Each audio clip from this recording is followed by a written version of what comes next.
तो इस सवाल को देखो, क्या कह रहा। A particle slides on the surface of a fixed smooth sphere starting from the top most point. तो समझो ये स्फीयर है और इसके ऊपर एक पार्टिकल ऐसे रखी हुई है और ये स्लाइड करती है। तो क्या होगी, ये इस तरह से स्लाइड करेगी। Find the angle rotated by the radius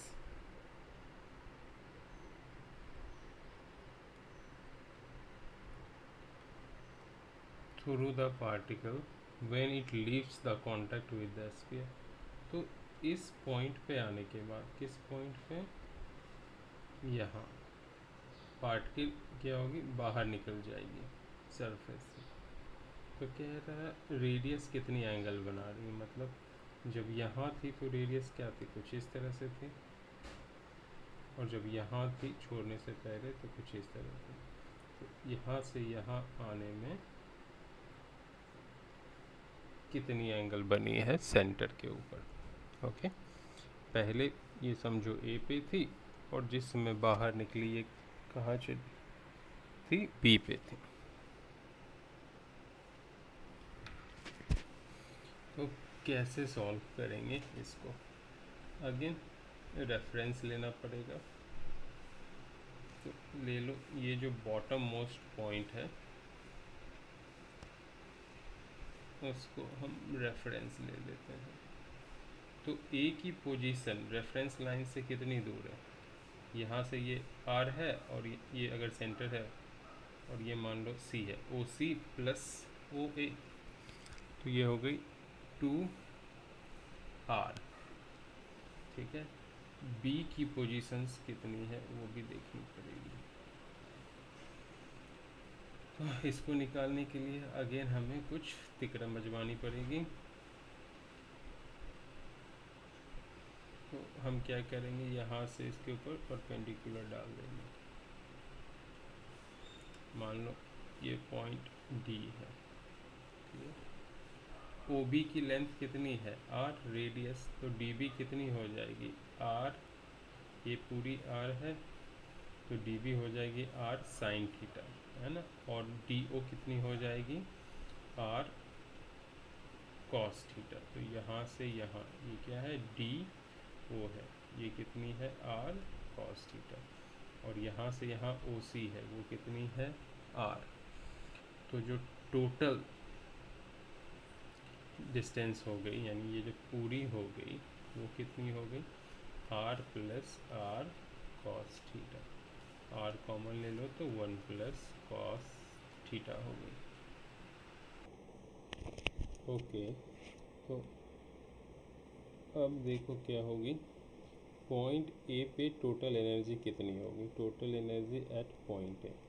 यहाँ पे काइनेटिक एनर्जी है नहीं तो सारी की सारी क्या होगी, पोटेंशियल एनर्जी, यानी एम जी, और डिस्टेंस कितनी है 2r, तो 2 mgr हो गई total energy. Okay, point B पे टोटल एनर्जी कितनी होगी, kinetic energy plus potential energy. तो मान लिया पॉइंट बी पे वेलोसिटी वी बी है, तो काइनेटिक एनर्जी क्या हो जाएगी, half M V B square, और पोटेंशियल एनर्जी होती है एम जी लेंथ, लेंथ है R into 1 plus cos theta. अब कंजर्वेशन ऑफ एनर्जी के according total energy at A equal to क्या होगी, टोटल एनर्जी एट बी, यानी 2 mgr equal to half M B B square plus mgr 1 plus cos theta. तो mass यहाँ यहाँ तीनों जगह से कैंसिल हो जाएगी, तो क्या बची 2gr equal to V V square by 2 plus G R 1 plus cos theta. ये इक्वेशन हमें मिला है। यहाँ पे भी अब हमें फाइंड आउट करना पड़ेगा, ठीक है। तो मैं सबको रब कर रहा हूँ,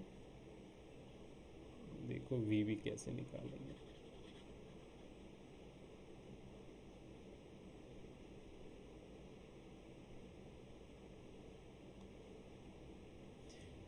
अब ए से जो बी की पाथ है, ए बी है ना, वो क्या है, सर्कुलर पाथ का पार्ट है ना।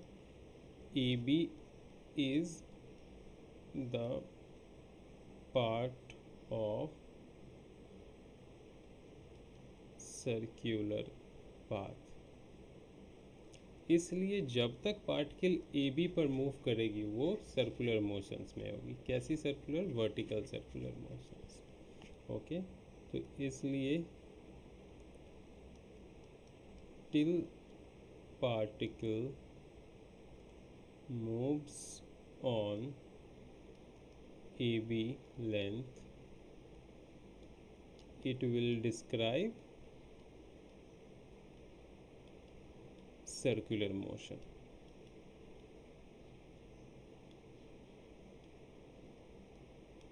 ओके, यहाँ तक समझ में आ गई। अब मैं इसको रब कर रहा हूँ स्पेस बनाने के लिए। तो ए बी तक पार्टिकल सर्कुलर मोशंस फॉलो कर रही है। तो क्या हो जाएगा, इस पॉइंट पे देखो और इस पॉइंट पे देखो, है ना। इस पॉइंट पे क्या क्या फोर्स लग रही है वो हमें देखना। नीचे की तरफ क्या लग रही है, mg, है ना। इधर बाहर सेंटर से अबे कौन सी फोर्स लगती है, सेंटर से अबे जो फोर्स लगती है वो होती है सेंट्रीफ्यूगल। तो यहाँ पे लगेगा m V B square by R, centrifugal force. Okay, और कोई फोर्स लग रही है, हाँ लग रही है। अगर आप ध्यान से देखोगे तो यहाँ नॉर्मल फोर्स लग रही है। नॉर्मल फोर्स किस डायरेक्शंस में लग रही है, वो भी बाहर की तरफ। क्लियर हुआ। तो अंदर की तरफ कौन सी फोर्स लग रही है, इम्पॉर्टेंट ये है। तो अंदर की तरफ जो फोर्स लगेगी वो mg का ही एक कंपोनेंट होगा। तो mg के हम कंपोनेंट बनाएंगे। मैं ग्रीन कलर ले लेता हूँ। देखो mg के एक कंपोनेंट जो होगी वो इस डायरेक्शंस में लगेगी, दूसरी जाएगी अंदर की तरफ। ओके, तो एंगल अब हमें डिटरमाइन करना पड़ेगा। इस लाइन और इसके बीच में एंगल थीटा है, तो इस लाइन और यहाँ ये भी क्या बनेगी, थीटा। करेक्ट। ये कौन सी एंगल हो गई, तो इसको मैं एक्सटेंड कर दें तो ये लाइन और ये लाइन पैरेलल है, ये हो गई ऑल्टरनेट एंगल। देन तो mg का कॉस का यानी mg कॉस थीटा लगेगी सेंटर की तरफ। ओके, तो बाहर क्या फोर्स लग रही है, m V B square by R plus N equal to mg cos theta. Normal force तभी तक लगता है जब पार्टिकल सरफेस के टच में हो, लेकिन बी पॉइंट पर जाने के बाद पार्टिकल क्या होती है, सरफेस से अलग हो जाती है। तो ये नॉर्मल फोर्स कितनी हो जाएगी, ज़ीरो। तो बेसिकली क्या मिल गया, M V V square by R equal to M G cos theta. M और एम कैंसिल हो गई, तो वी बी स्क्वायर कितनी आ गई, जी आर कॉस थीटा। अब इसी वी वी को हम यहाँ डालेंगे तो क्या हो गई, देखो 2gr equal to V V square क्या हो गई, G R cos theta by 2 plus G R 1 plus cos theta. ये जी आर और ये जी आर कैंसिल, तो 2 हो गई, अरे क्या लिख रहा हूँ, 2 हो गई किसके इक्वल, कॉस थीटा बाई 2, और यहाँ 1 इस साइड आके माइनस हो जाएगी तो ये 1 हो गई, और यहाँ बची कॉस थीटा। ओके, तो cos theta plus cos theta by 2, तो ये हो गई 3 cos theta by 2 equal to 1, तो cos थीटा इक्वल टू हो जाएगी 2/3, therefore theta equal to cos inverse 2/3, ये हो जाएगा आंसर।